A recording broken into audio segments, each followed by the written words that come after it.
ಇದೇ ಆರೋಗ್ಯ ಇಲಾಖೆ ಇಷ್ಟು 3 ಗ್ರಾಮಗಳಲ್ಲಿ 429 ಜನ ನರಳ್ತಾ ಇದ್ದಾರೆ ಅಂತ ವರದಿ ಕೊಟ್ಟು 2010ರಲ್ಲಿ ಕೇವಲ 211 ಕುಟುಂಬಗಳಿಗೆ ಪರಿಹಾರವನ್ನು ಕೊಟ್ಟಿದ್ದಾರೆ ಅಂತ ಹೇಳಿದ್ರೆ ಅಧಿಕಾರಿಗಳು ಎಲ್ಲೋ ತಮ್ಮ ಜವಾಬ್ದಾರಿಯನ್ನು ಮರೆತಿದ್ದಾರೆ ಅಂತ ನಾವು ಹೇಳಬೇಕಾಗ್ತದೆ. ಪ್ರಪಂಚದಾದ್ಯಂತ 300 ಜನ ವಿಜ್ಞಾನಿಗಳು ಈ ಎಂಡೋಸಲ್ಫಾನಿಂದ ಬೇರೆ ಬೇರೆ ರೀತಿಯ ಸಮಸ್ಯೆಗಳು ಬರ್ತವೆ ಅಂತೇಳಿ ಪ್ರೂವ್ ಮಾಡಿದ್ದಾರೆ. ಇನ್ನೂ ಕೂಡ ಸರ್ಕಾರ ವೈಜ್ಞಾನಿಕ ಸ್ಟಡಿಯ ಬಗ್ಗೆ ಯೋಚಿಸ್ತಾ ಅಂತ ಹೇಳಿದ್ರೆ ಇದು ಅತ್ಯಂತ ದುರಂತದ ವಿಷಯ ಆಗಿದೆ. ಯಾಕಂತ ಹೇಳಿದ್ರೆ 2000ರಲ್ಲಿ ICMRನವರು ಮಣಿಪಾಲ KMC ಮಣಿಪಾಲ್ನ ಮುಖಾಂತರ ಒಂದು ಸೈಂಟಿಫಿಕಲ್ ಸ್ಟಡಿಯನ್ನು ಮಾಡಿ ಎಂಡೋಸಲ್ಫಾನ್ ಇವೆಲ್ಲ ಸಮಸ್ಯೆಗಳು ಆಗಿದೆ ಅಂತೇಳಿ ಪ್ರೂವ್ ಮಾಡಿದ ನಂತರ ಮತ್ತೆ ಯಾಕೆ ಸೈಂಟಿಫಿಕಲ್ ಸ್ಟಡೀಸನ್ನು ಮಾಡ್ತಾ ಇದ್ದಾರೆ ಅನ್ನೋದು ನಮ್ಮ ಪ್ರಶ್ನೆ. ಈ ಎಂಡೋಸಲ್ಫಾನ್ ಸರಿ ಇಲ್ಲ, ಹಾನಿಕಾರಕ, ಜನರ ಮೇಲೆ ದುಷ್ಪರಿಣಾಮ ಉಂಟು ಮಾಡುತ್ತೆ ಅಂತ ಗೊತ್ತಾದ ನಂತರ ಕೂಡ ಅದಕ್ಕೆ ಪರ್ಮಿಷನ್ ಕೊಟ್ಟರು. ಅದನ್ನು ವ್ಯಾಪಕವಾಗಿ ಸಿಂಪಡಿಸೋದಕ್ಕೆ ಅವಕಾಶ ಮಾಡ್ತಾರೆ ಈ ಗೇರು ಬೀಜ ಮಂಡಳಿಯಿಂದ. ಗೇರು ಬೀಜ ಮಂಡಳಿಯಿಂದ ಗೇರು ಬೀಜದವ್ರು ಇರ್ತಾರೆ ಅಂತ ಅಂದ್ಕೋಬೇಡಿ. ಯಾವುದೇ ಒಂದು ಮಂಡಳಿ ಅಂತ ಮಾಡಿದ್ರು ರಾಜಕಾರಣಿಗಳು ಬರ್ತಾರೆ, ಅವ್ರಿಗೆ ಯಾವ ನಾಲೆಡ್ಜು, ಯಾವ ಮಾಹಿತಿ, ಯಾವ ಜ್ಞಾನ ತಿಳುವಳಿಕೆ ಇರೋದಿಲ್ಲ. ಅವ್ರು ಬೇಕಾಗಿರೋದು ಒಂದೇ, ಈ ಮಲ್ಟಿ ನ್ಯಾಷನಲ್ಗಳಿಂದ ನನಗೇನು ಅನುಕೂಲ ಆಗುತ್ತೆ. ಇವತ್ತು ನೂರಾರು ಜನ ಮಕ್ಕಳು, ಸಾವಿರಾರು ಕುಟುಂಬಗಳು ಬೀದಿಗೆ ಬಂದಿರ್ತವೆ ಮತ್ತು ಇಡೀ ತಲೆಮಾರು, ಇಡೀ ಆ ಕುಟುಂಬಗಳ ತಲೆಮಾರು ಆ ಮಕ್ಕಳ ಶುಶ್ರೂಷೆಯಲ್ಲಿ ಕಾಲ ಕಳೀಬೇಕು, ಬದುಕೋಕ್ಕಾಗೋದಿಲ್ಲ ಅವರು. ಇವ್ರಿಗೆ ಯಾವ ಶಿಕ್ಷೆ ಕೊಟ್ಟರು ಸರೋದಿಲ್ಲ. ಈ ಸರ್ಕಾರದ ನಿರ್ಲಕ್ಷ್ಯ ಇದೆಯಲ್ಲ, ಇದು ಅತಿಯಾದ ಖಂಡನೀಯ. ಸಾರ್ವಜನಿಕರು ಕಣ್ ತೆಗೆಯಬೇಕು, ಮಾತುಗಳನ್ನ ಪ್ರತಿಭಟಿಸಬೇಕು.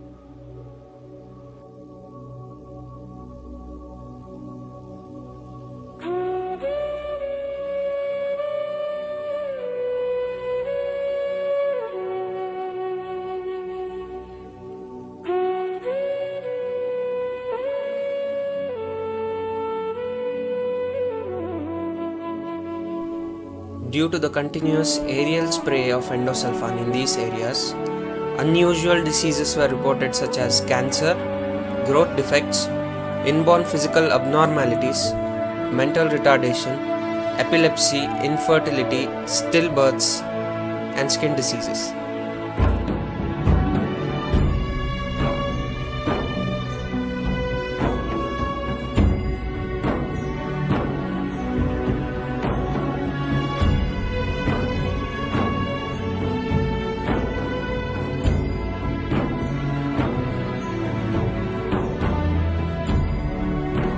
Most of the victims of endosulfan disaster are villagers who belong to extremely poor families.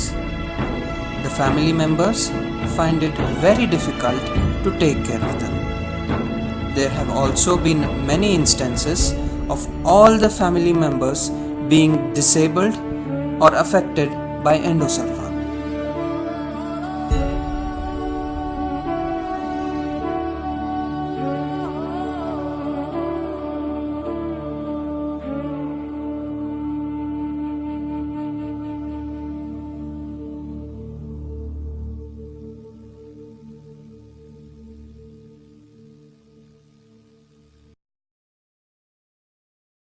You carefully note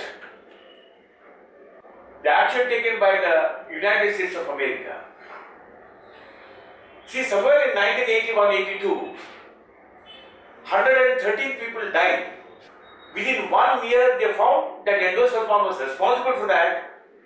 And in 1984, within 2 years of this incident, they started the banning process. And that too, 1984, they banned only the use. The manufacturing was not banned. It went on for the next 20 years, stage by step. They say calling it step by step. It's not step by step. Slowly, they started shifting their manufacturing units to India. They manufactured there and sold the product to India, Philippines, and all these third world countries, so-called third world countries. They said, as soon as they found, they said, we don't want poison, but we manufacture poison and we send it to other countries.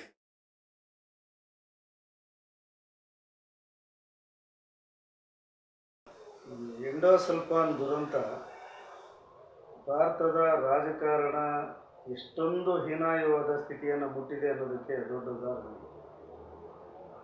ಯಾಕೆಂದರೆ ಹಲವಾರು ಜನ ವಿಜ್ಞಾನಿಗಳು ಮೊದಲೇ ಎಚ್ಚರಿಕೆಯನ್ನು ಕೊಟ್ಟಿದ್ದರು, ಇದು ವಿಷ, ಇದು ಮನುಷ್ಯನ ಕೊಲ್ಲುತ್ತಿದ್ದು, ಮನುಷ್ಯರನ್ನ ಅಂಗವಿಕಲರನ್ನಾಗಿ ಮಾಡುತ್ತೆ, ಇದನ್ನು ಬಳಸಬಾರ್ದು ಅಂತ ಹೇಳಿದ್ರು. ಆದರೆ ಬದುಕನ್ನು ಕಟ್ಕೊಳ್ಳುವಂಥ ಜನರ ಬದುಕನ್ನೇ ನಾಶ ಮಾಡೋಕ್ಕೆ ನಾವೇ ಮುಂದಾಗ್ತೀವಿ ಅನ್ನೋದು ಭಾಳ ದೊಡ್ಡ ದುರಂತ. ಈ ಸರ್ಕಾರಗಳು ಇಂಥ ಪ್ರಯೋಗಗಳನ್ನು ಮಾಡೋದಕ್ಕೆ ಮುಂಚೆ ಭಾಳ ಎಚ್ಚರಿಕೆಯಿಂದ ಇರಬೇಕು. ಈ ರಾಸಾಯನಿಕ ವಸ್ತುಗಳನ್ನು, ಕ್ರಿಮಿನಾಶಕಗಳನ್ನು ಬಳಸೋದಕ್ಕೆ ಮುಂಚೆ ಜನ ಅದಕ್ಕೆ ಬಲಿ ಬೀಳಬಾರ್ದು. ಏನೋ ಲಾಭ ಬರುತ್ತೆ, ಬೆಳೆ ಜಾಸ್ತಿ ಬರುತ್ತೆ ಅನ್ನೋ ಆಸೆಗೆ ಇವರು ಬಲಿ ಬಿದ್ದುಬಿಡ್ತಾರೆ. ಆ ಬಲಿ ಬಿದ್ದ ಕಾರಣನೇ ಇವ್ರ ಬದುಕೇನೆ ಇವತ್ತು ವಿನಾಶದ ಅಂಚಿಗೆ ಬಂದಿದೆ. ಇನ್ನು ರಾಷ್ಟ್ರೀಯ ಮಾನವ ಹಕ್ಕುಗಳ ಆಯೋಗದ ವಿಷಯವನ್ನು ತಗೊಂಡ್ರೆ ನಾವು ಕೇರಳದಲ್ಲಿ ಯಾವ ರೀತಿಯ ಹೋರಾಟಗಳಾಗ್ತವೋ ಅದೇ ರೀತಿ ಇಲ್ಲಿ ಕರ್ನಾಟಕದಲ್ಲಿ ಹೋರಾಟಗಳಾಗಿವೆ. ಕೇರಳದವರು ಯಾವ ರೀತಿ ಮನವಿಯನ್ನು ರಾಷ್ಟ್ರೀಯ ಮಾನವ ಹಕ್ಕುಗಳ ಆಯೋಗಕ್ಕೆ ಸಲ್ಲಿಸಿದಾರೋ ಅದೇ ರೀತಿ ನಾವು ಸಲ್ಲಿಸಿದ್ದೀವಿ. ಆದರೆ ರಾಷ್ಟ್ರೀಯ ಮಾನವ ಹಕ್ಕುಗಳ ಆಯೋಗ ಕೇರಳಕ್ಕೆ ಒಂದಷ್ಟು ಪರಿಹಾರವನ್ನು ನೀಡಬೇಕೆಂಬಂಥ ಆದೇಶವನ್ನು ಕೊಟ್ಟು ಕರ್ನಾಟಕಕ್ಕೆ ಒಂದು ಮಲತಾಯಿ ಧೋರಣೆಯನ್ನು ನೀಡ್ತಾ ಇದೆ ಅಂತ ಹೇಳಿದ್ರೆ, ಈ ಸಂತ್ರಸ್ತರ ನೋವು ರಾಷ್ಟ್ರೀಯ ಮಾನವ ಹಕ್ಕುಗಳ ಆಯೋಗದ ಕಣ್ಣು ತೆರೆದಿಲ್ಲ ಅಂತ ಹೇಳಿದ್ರೆ ಇವರು ಮನುಷ್ಯರಾಗಿದ್ದಾರಾ ಇಲ್ವಾ ಅನ್ನೋದು ನನ್ನನ್ನು ಕಾಡುವಂಥ ಪ್ರಶ್ನೆ. Mutagenicity refers to the impact of any molecule on genes. That means genetically there will be a problem. We call it as chromosomal aberrations. The person's gene itself gets spoiled. Now, whenever the radiation took place in Japan, in Ireland, Chernobyl, wherever it happened, those who got exposed, genetically they got affected. So thousands and thousands of people over there, they were examined by the doctors, and when they found that chromosomal aberrations have taken place, they advised the citizens not to have children. We demand similar thing has to be done in India, especially in Kasaragod area of Kerala as well as in Karnataka, that those who are exposed to endosulfan genetically will be tested. We can advise these citizens not to have children.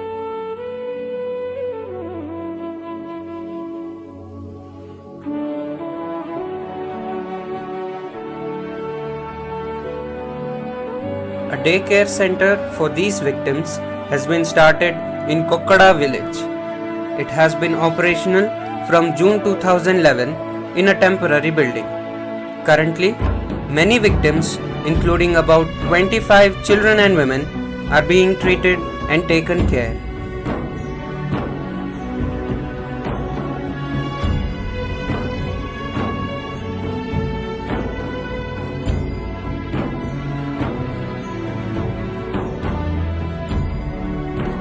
Various activities like regular health checkups, physiotherapy, and also self-help programs like agarbatti packaging are being held in this center.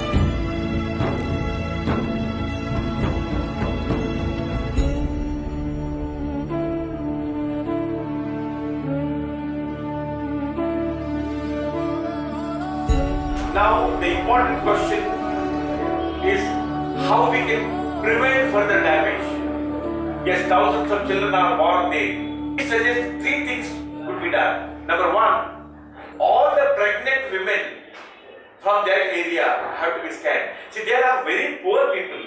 They don't know what is scanning, first of all. If they come to know also, they can't afford it. Now the government has to spend on behalf of them and they have arranged for scanning. And that too, 19th week of their pregnancy they have to be scanned, because within 1 week, that's before 20th week, they have to be aborted if at all any physical abnormality has been found. Only the doctors can advise them. Who would like to have children like that? So this can be done. If mental retardation is there, I don't think it can be recognized so easily, but the scanning has to be done within 19th week. That's one thing. Second one is, genetically we have to test all those manageable age boys and girls. And government has to order for some research. Indian Council of Medical Research has to step in and fund these projects. It has to be done. And third thing, what we find, that all that endosulfan which got mixed with soil in these areas have to be biotransferred into non-toxic product. University of California, two universities in South Korea, they have worked on this and they have developed algae. They have to grow this algae in the area which converts endosulfan into endosulfan triol, which is a non-toxic product, and this has to be done, and Indian Council of Agricultural Research has to fund this, and we are requesting Supreme Court and the Karnataka High Court to order these agencies to fund for agriculture research so that soil, the polluted soil in these areas can be, can be cured. I mean, settled.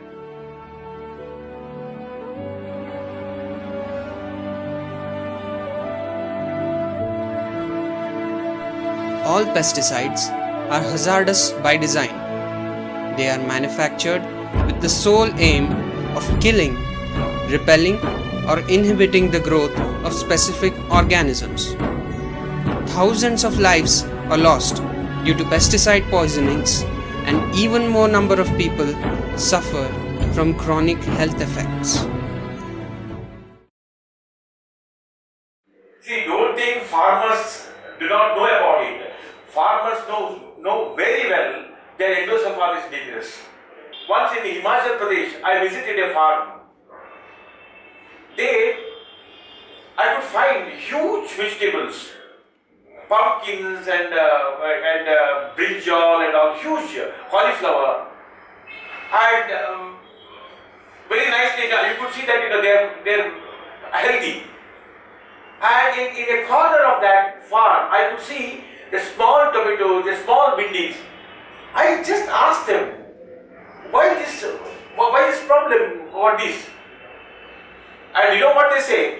They say, वो है market के लिए और ये घर के लिए. What do you mean by that? So that means this not treated with endosulfan, the other one is treated with endosulfan.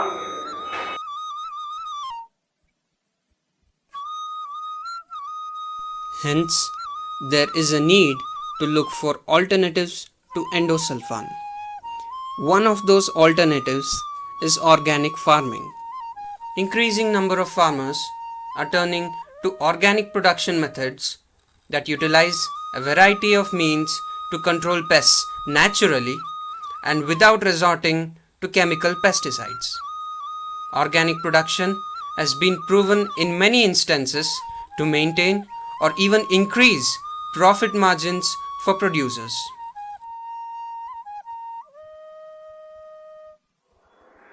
According to me, there is no ideal pesticide. Whenever it kills the pest, it also kills the host cells. It also kills the human beings and it also kills the higher animals. It stops it. So you can't find. Only way is go back to organic farming. Before 1961, where these pesticides? For thousands of years, we have Indian farming has been developed. They used to have gomutra and neem, and with all those things, they used to have excellent pesticides. In fact, we have to revive it. Successful experiments have been done in Hyderabad as well as in Nasik. In Nasik, I have seen for grape gardens, they have developed this organic farming. Once somewhere in 2005 or 2006, 800 crore rupees worth consignment was rejected from Europe, and the farmers, grape farmers were helpless and they were absolutely mad. Then they thought the best thing is to go for farming. Initial stages there were slight difficulty was there, and later on the yield improved, and absolutely now you can see organic farming in grape gardens of Nasik. Time has come for us to ensure that mistakes like endosulfan disaster do not occur again anywhere in the country. It is the responsibility of each and every citizen to prevent these kinds of disasters which can destroy our future generations and our country. Now is the time to decide: non-chemical organic farming or the use of chemical pesticides like endosulfan.